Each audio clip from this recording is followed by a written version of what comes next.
अस्सलाम वालेकुम, मैं हूं डॉक्टर टी। सबसे पहले आपको रमज़ान की बहुत बहुत मुबारकबाद। आज मैं रमज़ान के हवाले से एक बहुत ही अहम मसले के ऊपर बात करूंगी और वो मसला है कि बहुत से लोगों को रमज़ान के दौरान में सर दर्द की शिकायत होती है।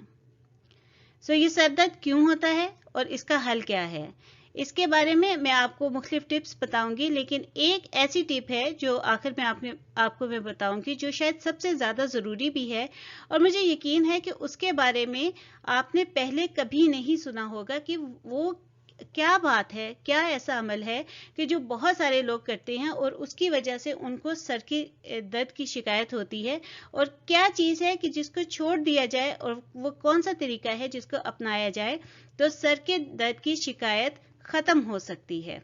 तो शुरू कर। रोज़ों के दौरान सर दर्द की शिकायत की सबसे बड़ी वजह डिहाइड्रेशन होती है, यानी जिस्म में पानी की कमी का हो जाना। और पानी की कमी के हो जाने की एक वजह जो है वो है कैफीन का इस्तेमाल, यानी चाय और कॉफ़ी का इस्तेमाल। तो इसका सलूशन ये है कि चाय और कॉफ़ी के इस्तेमाल को अफ्तारी और सहरी के दरमियान में कम से कम किया जाए। मैं आपको इससे बिल्कुल मना नहीं करूंगी, इसलिए कि बहुत सारे ऐसे लोग जो चाय और कॉफ़ी का बहुत ज़्यादा इस्तेमाल करते हैं उनको कैफ़ीन विड्रॉल के सिम्टम्स होते हैं, यानी कि जब उनको कैफ़ीन नहीं मिलती तो उस वजह से भी उनको सर में दर्द होता है। तो वो थोड़ा बहुत इस्तेमाल कर सकते हैं, बहुत ज़्यादा ना करें, क्योंकि जब बहुत ज़्यादा चाय या कॉफ़ी पी जाए तो इनकी ये क्वालिटी होती है कि डाययूरेटिक होती है। मतलब ये कि इनकी वजह से पानी जिस्म से खारिज बहुत ज़्यादा होता है, तो उसकी वजह से डिहाइड्रेशन हो सकती है। तो सबसे पहले काम आप ये करें कि चाय और कॉफ़ी का इस्तेमाल कम से कम करें, और अगर इसके बगैर आपका गुजारा हो सकता है, आप उन लोगों में से नहीं हैं जिनको चाय या कॉफ़ी पीने से सर में दर्द ना हो, तो इसका इस्तेमाल बंद कर दें। दूसरा काम जो आप कर सकते हैं वो ये है कि पानी पिएं जितना कि आप पी सकते हैं, लेकिन इसकी जो सबसे अहम टिप है वो ये है कि पानी आपने गिलासों के गिलास एकदम से नहीं पीने, बल्कि सिप बाय सिप, घूंट दर घूंट पानी पिएं। अफ्तारी के बाद आप जब भी नमाज पढ़ रहे हों या तरावी पढ़ रहे हों तो अपने साथ पानी का गिलास या बोतल भर के रख लें और उसमें से पानी पीते रहें। तो जितना भी आप सिप बाय सिप, घूंट दर घूंट पानी पिएंगे, उससे उतनी ही आपकी हाइड्रेशन अच्छी रहेगी, डिहाइड्रेशन का मसला नहीं होगा। लेकिन अगर आपने 2-3 ग्लास इकट्ठे पी लिए, एक तो वो वैसे ही बहुत ठीक नहीं है कि उससे मैदा बहुत ज़्यादा फुल हो जाता है, और दूसरा ये है कि उसका कोई इतना ज़्यादा फ़ायदा भी नहीं होता। जब आप इकट्ठा पानी देते हैं तो वो पानी बस खारिज हो जाता है और उससे आपकी जो जिस्म में हाइड्रेशन है वो नहीं हो पाती इतनी ज़्यादा। सो आपने पानी ज़्यादा पीना है, घूंट दर घूंट पीना है, और बहुत ज़्यादा ठंडा पानी नहीं पीना। इसके अलावा जहाँ लिक्विड्स की बात आती है तो बहुत सारे लोग इस बात का मशवरा देते हैं कि आप कोई भी लिक्विड पी लें। मिसाल के तौर पे डब्बे में बंद जूस भी पी लें तो उससे आपको हाइड्रेशन हो जाएगी। एक लिहाज से तो शायद उनकी बात सही है कि पानी तो आपके अंदर जा रहा है, लेकिन ये भी जो पॉजिटिव है वो नेगेटिव में कन्वर्ट हो जाता है, क्योंकि इन जो जूस होते हैं उनमें शुगर बहुत ज़्यादा होती है, और जब ये डब्बे में बंद किए जाते हैं तो इनमें से जो फल की अफादियत है नेचुरल जूस की, वो भी कोई इतनी ज़्यादा मौजूद नहीं होती। आप ये समझ लें कि आप चीनी मिला पानी ही पी रहे हैं। तो क्योंकि इसमें शुगर बहुत ज़्यादा होती है तो ये हाइड्रेशन का इतना ज़्यादा प्रॉब्लम सॉल्व नहीं करती, बल्कि शुगर ज़्यादा होने की वजह से एकदम जब शुगर स्पाइक करती है, बढ़ती है, और फिर जब आप रोज़ा रखते हैं वो एकदम से कम होती है, तो उसकी वजह से भी सर में दर्द होता है। तो बेहतर ये है कि आप डब्बे के जो जूस हैं उनका इस्तेमाल बिल्कुल तर्क कर दें।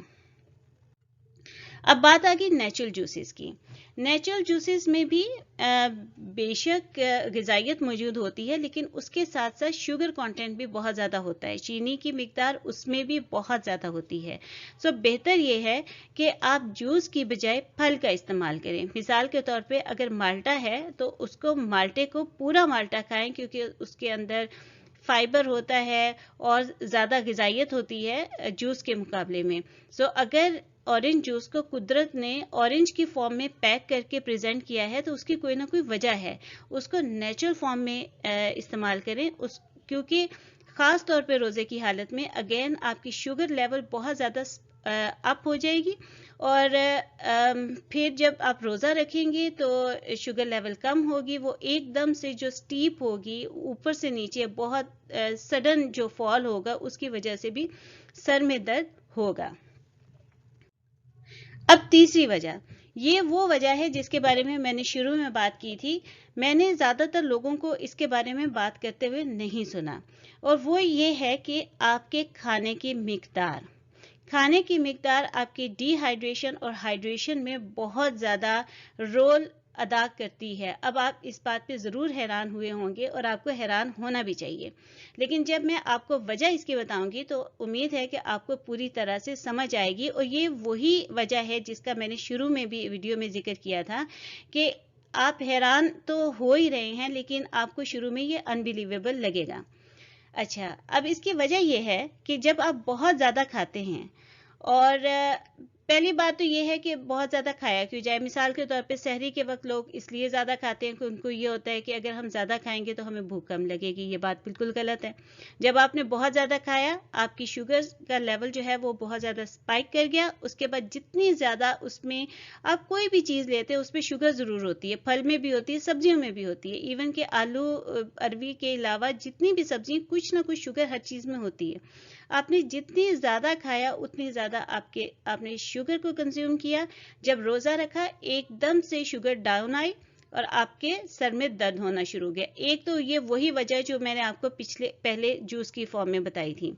अच्छा, दूसरा, लोग बहुत ज़्यादा खाते हैं कि जब अफ्तारी करते हो तो उनको लगता है कि हमने सारा दिन कुछ नहीं खाया, और फिर इतनी ज़्यादा मज़े की डिशेस भी बनती हैं, सामने होती हैं, खाने को दिल करता है तो वो ज़्यादा खा लेते हैं।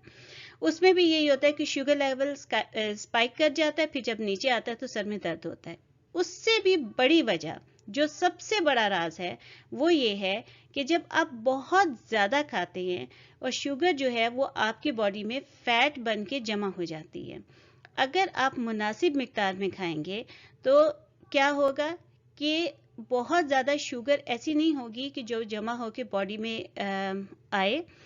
आप उसको हजम करेंगे, उसमें से ग़िज़ाइयत इस्तेमाल होगी, और उसके बाद बॉडी जो आपके अंदर पहले से एक्युमुलेटेड फैट है, जो जमा हुई है चर्बी, उसको इस्तेमाल करना शुरू करेगी। और जब उसको इस्तेमाल करते हैं तो जिस्म के अंदर पानी जो है वो नेचुरली रिलीज होता है। जब एक फैट का सेल कंज्यूम होता है तो उससे पानी के 2 मॉलिक्यूल निकलते हैं, और ये वो पानी होता है जिससे ज़्यादा अच्छी क्वालिटी का पानी पूरी दुनिया में मौजूद है ही नहीं। जो आपके जिस्म के अंदर में से पानी रिलीज होता है वो बेस्ट पानी होता है। ये आपको हाइड्रेट करता है।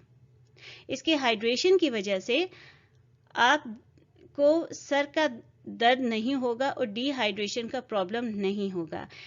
आपको उम्मीद है कि ये बात समझ आ गई होगी कि कम खाना क्यों ज़रूरी है। क्योंकि जिस्म जब फैट की तरफ रुजू करता है, अंदर जो एक्युमुलेट हुई है, तो उसमें से पानी रिलीज होता है। इसके अलावा मैं जल्दी में आपको ये भी बताती चलूँ, इसके लिए मेरा ख्याल है कि एक अलग वीडियो बनाने की ज़रूरत है कि जब खाना मौजूद नहीं होता, जिस्म ने तो अपनी एनर्जी लेनी ही है। अगर आप काम नहीं भी कर रहे तो जितने भी आपका दिल धड़क रहा है, दिमाग काम कर रहा है, अंदर आपका लिवर, स्टमक, हर चीज़ काम कर रही है, आपके हाथ हिल रहे हैं, सांस ले रहे हैं, उस सब चीज़ों के लिए भी एनर्जी चाहिए होती है।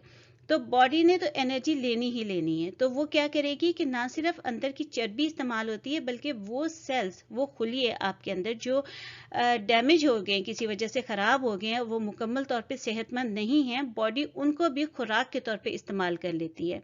और इसके अलावा जो वायरसेस और बैक्टीरिया, जितने भी जरासीम जिन्होंने जो बॉडी के अंदर होते हैं और वो अनवांटेड होते हैं, जो नहीं चाहिए होते, उनको भी इंसानी जिस्म इस्तेमाल कर लेता है खुराक के तौर पर, और वो जहरीले मादे जिस्म में से निकल जाते हैं। सो सर दर्द की बहुत सारी जो वजूहात हैं उनसे छुटकारा मिल जाता है। उम्मीद है कि आपको मेरी बात समझ ज़रूर आई होगी।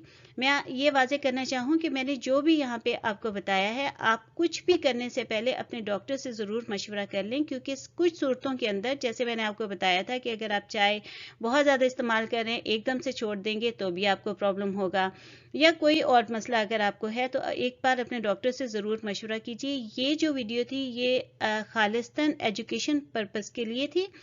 और दूसरी बात मैं आपसे ये कहना चाहूँगी कि आप इन मशवरों पर अगर अमल करते हैं तो आप ये मत समझिए कि एक दिन आपने अमल किया तो उसी दिन आपको नतीजा मिल जाएगा। लेकिन अगर आप 3-4 दिन, हो सकता है कि पहले 1-2 दिन आपको ज़्यादा मुश्किल हो, जब अगर आप इन चीज़ों के ऊपर 3-4 दिन के लिए अमल कर लेते हैं तो मैं आपको यकीन से कह सकती हूँ कि आपको यकीनन इसका फ़ायदा होगा।